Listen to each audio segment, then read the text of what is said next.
Você está ouvindo o audiobook de O Livro dos Espíritos de Allan Kardec. Parte 3. Das Leis Morais. Capítulo 11. Da Lei de Justiça, de Amor e de Caridade. Justiça e Direitos Naturais. 873.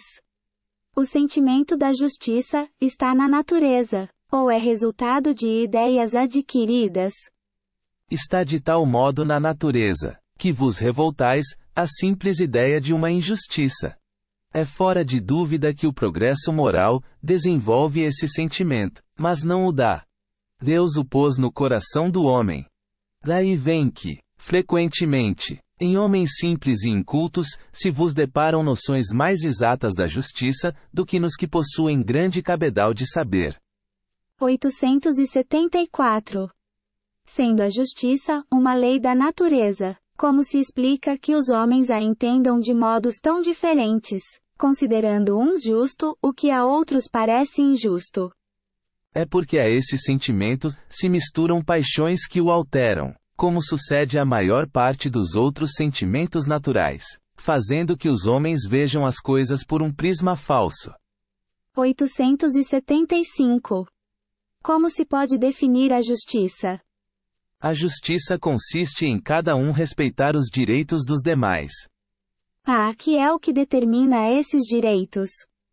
Duas coisas: a lei humana e a lei natural. Tendo os homens formulado leis apropriadas a seus costumes e caracteres, elas estabeleceram direitos mutáveis, com o progresso das luzes.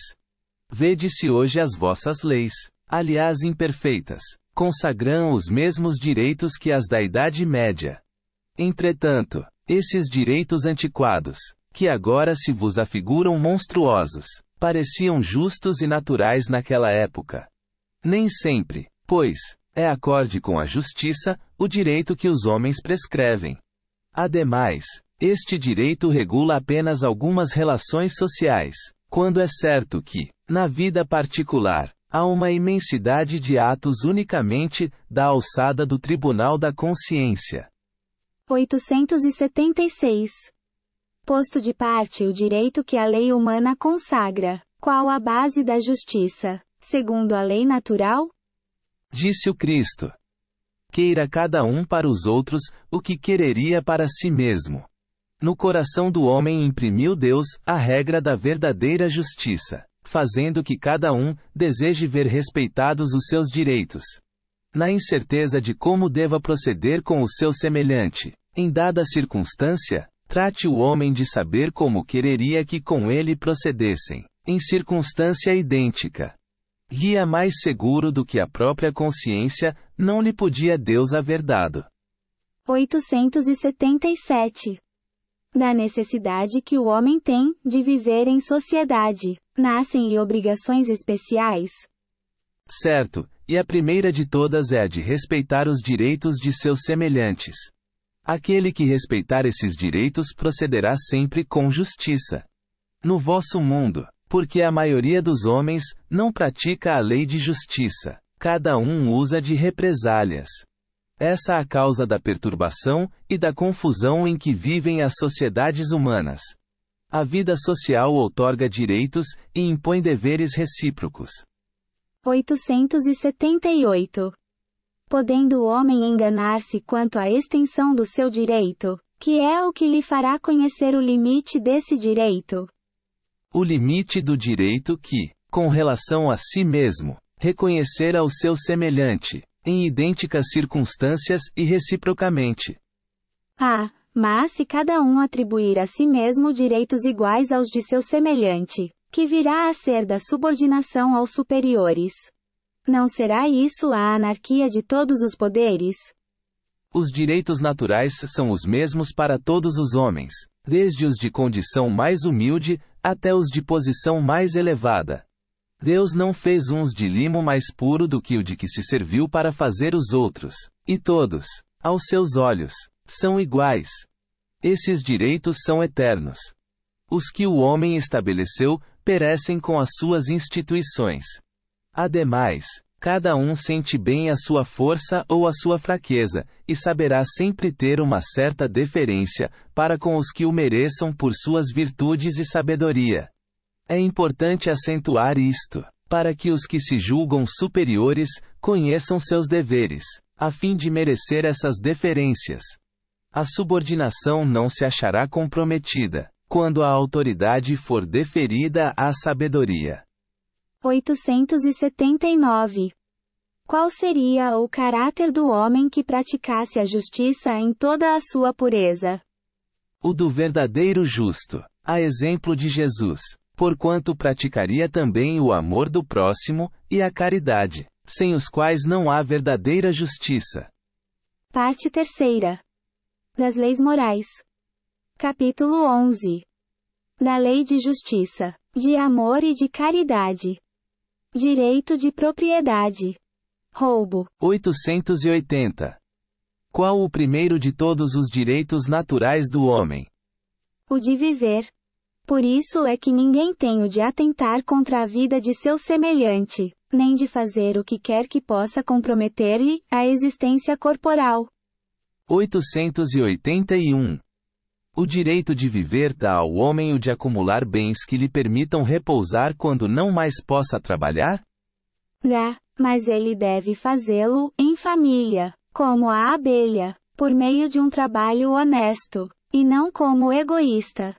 Há mesmo animais que lhe dão o exemplo de previdência. 882. Tem o homem o direito de defender os bens que haja conseguido juntar pelo seu trabalho? Não disse Deus: não roubarás? E Jesus não disse: dai a César o que é de César. Apóstrofo. 883. É natural o desejo de possuir. Sim, mas quando o homem deseja possuir para si somente e para sua satisfação pessoal, o que há é egoísmo. Não será, entretanto, legítimo o desejo de possuir, uma vez que aquele que tem de que viver a ninguém é pesado. Há homens insaciáveis, que acumulam bens sem utilidade para ninguém, ou apenas para saciar suas paixões. Julgas que Deus vê isso com bons olhos? Aquele que, ao contrário, junta pelo trabalho, tendo em vista socorrer os seus semelhantes, pratica a lei de amor e caridade, e Deus abençoa o seu trabalho. 884. Qual o caráter da legítima propriedade? Propriedade legítima só é a que foi adquirida sem prejuízo de outrem. Parte 3. Das Leis Morais. Capítulo 11. Da Lei de Justiça, de Amor e de Caridade. Caridade e amor do próximo. 885. Será ilimitado o direito de propriedade? É fora de dúvida que tudo o que legitimamente se adquire, constitui uma propriedade. Mas, como havemos dito, a legislação dos homens, porque imperfeita, consagra muitos direitos convencionais, que a lei de justiça reprova. Essa a razão por que eles reformam suas leis, à medida que o progresso se efetua e que melhor compreendem a justiça. O que num século parece perfeito, afigura-se bárbaro no século seguinte. 886. Qual o verdadeiro sentido da palavra caridade, como a entendia Jesus? Benevolência para com todos, indulgência para as imperfeições dos outros, perdão das ofensas. 887. Jesus também disse: amai mesmo os vossos inimigos. Ora, o amor aos inimigos não será contrário às nossas tendências naturais, e a inimizade não provirá de uma falta de simpatia entre os espíritos. Certo, ninguém pode votar aos seus inimigos um amor terno e apaixonado. Não foi isso o que Jesus entendeu de dizer. Amar os inimigos é perdoar-lhes e lhes retribuir o mal com o bem. O que assim procede, se torna superior aos seus inimigos, ao passo que abaixo deles se coloca, se procura tomar vingança. 888. Que se deve pensar da esmola? Condenando-se a pedir esmola, o homem se degrada física e moralmente. Embrutece-se. Uma sociedade que se baseie na lei de Deus e na justiça deve prover a vida do fraco, sem que haja para ele humilhação. Deve assegurar a existência dos que não podem trabalhar, sem lhes deixar a vida à mercê do acaso e da boa vontade de alguns. Dar-se-á reproveis a esmola? Não.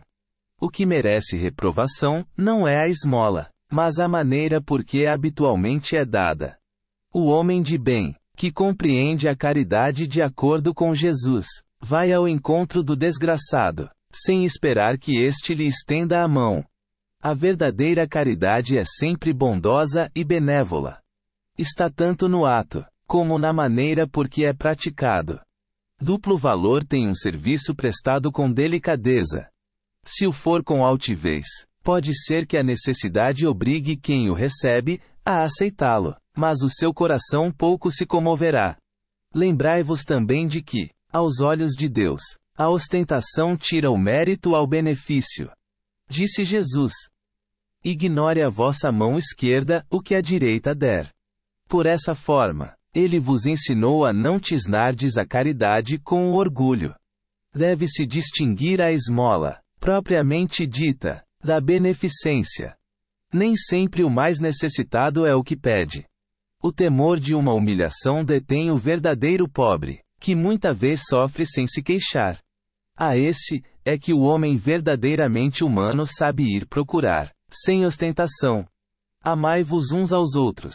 Eis toda a lei, lei divina, mediante a qual governa Deus os mundos. O amor é a lei de atração para os seres vivos e organizados.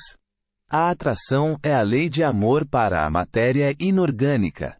Não esqueçais nunca que o espírito, qualquer que seja o grau de seu adiantamento, sua situação como reencarnado, ou na erraticidade, está sempre colocado entre um superior, que o guia e aperfeiçoa, e um inferior, para com o qual tem que cumprir esses mesmos deveres. Sede, pois, caridosos, praticando, não só a caridade que vos faz dar friamente o óbolo que tirais do bolso, ao que vô-lo ousa pedir, mas a que vos leve ao encontro das misérias ocultas. Sede indulgentes com os defeitos dos vossos semelhantes. Em vez de votardes desprezo à ignorância e ao vício, instruí os ignorantes, e moralizai os viciados. Sede brandos e benevolentes, para com tudo o que vos seja inferior. Sede-o para com os seres mais ínfimos da criação, e tereis obedecido à lei de Deus. 889. Não há homens que se veem condenados a mendigar por culpa sua? Sem dúvida. Mas, se uma boa educação moral lhes houvera ensinado a praticar a lei de Deus, não teriam caído nos excessos causadores da sua perdição. Disso, sobretudo, é que depende a melhoria do vosso planeta. Parte 3. Das leis morais. Capítulo 11. Da lei de justiça, de amor e de caridade. Amor materno e filial. 890. Será uma virtude o amor materno, ou um sentimento instintivo, comum aos homens e aos animais? Uma e outra coisa. A natureza deu à mãe o amor a seus filhos, no interesse da conservação deles. No animal, porém, esse amor se limita às necessidades materiais. Cessa quando desnecessários se tornam os cuidados. No homem, persiste pela vida inteira, e comporta um devotamento e uma abnegação que são virtudes. Sobrevive mesmo à morte, e acompanha o filho até no além-túmulo. Bem vedes que há nele coisa diversa do que há no amor do animal. 891. Estando na natureza o amor materno, como é que há mães que odeiam os filhos e, não raro, desde a infância destes? Às vezes, é uma prova que o espírito do filho escolheu, ou uma expiação, se aconteceu ter sido mau pai, ou mãe perversa, ou mau filho, noutra existência 392. Em todos os casos, a mãe má, não pode deixar de ser animada por um mau espírito, que procura criar embaraços ao filho, a fim de que sucumba na prova que buscou. Essa violação das leis da natureza, porém, não ficará impune, e o espírito do filho será recompensado pelos obstáculos de que haja triunfado. 892. Quando os filhos causam desgostos aos pais, não têm estes desculpa para o fato de lhes não dispensarem a ternura de que os fariam objeto, em caso contrário. Não, porque isso representa um encargo que lhes é confiado, e a missão deles consiste em se esforçarem por encaminhar os filhos para o bem. 582 a 583. Ademais, esses desgostos são, a miúde, a consequência do mau feitio que os pais deixaram que seus filhos tomassem desde o berço. Colhem o que semearam.